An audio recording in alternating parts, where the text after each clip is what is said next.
Son, how do you know a news story you are reading is real? There are some tricks you can use. For example, if you don't know the person who is publishing the news and their picture looks suspicious, you should be wary.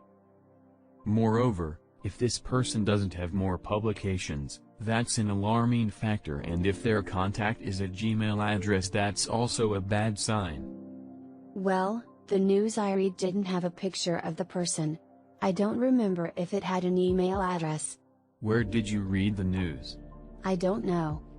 Well, if it was a website, you should have investigated the site as well as their mission and contact information to know what their purpose is.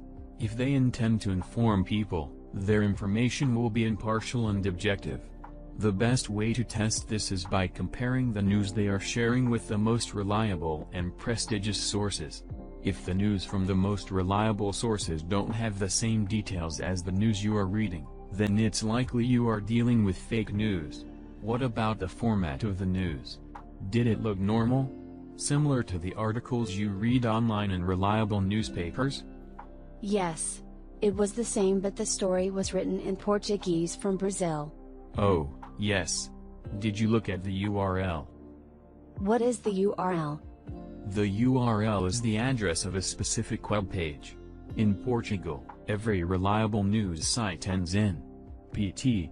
In Lithuania, it ends in LT. In Turkey, it ends in TR, and in Greece, it ends in GR. This news article that you read, was it well written? What do you mean?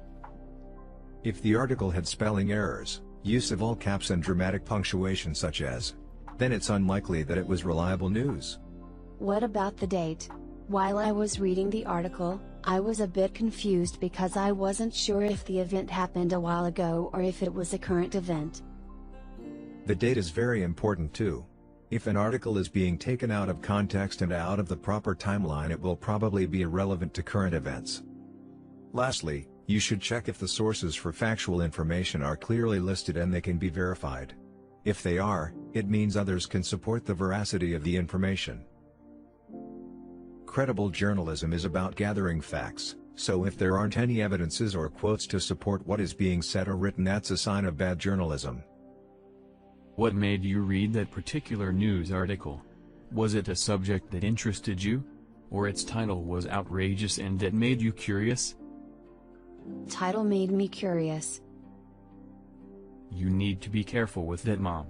Often, these headlines are used to get clicks. This is why these headlines are known as clickbait. The intent is to urge you to get on their website so they can profit from the advertisement. Another important thing to have in consideration is to read the whole story before making assumptions. Titles can be misleading. There are so many things we need to verify to be sure a news article is truthful.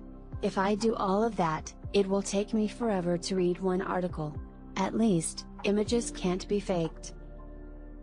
It isn't that hard to check these aspects I told you about. At first, it will require a bit more effort, but after you get used to it, you will do it automatically. I'm sorry to tell you, but images can be manipulated. Videos too.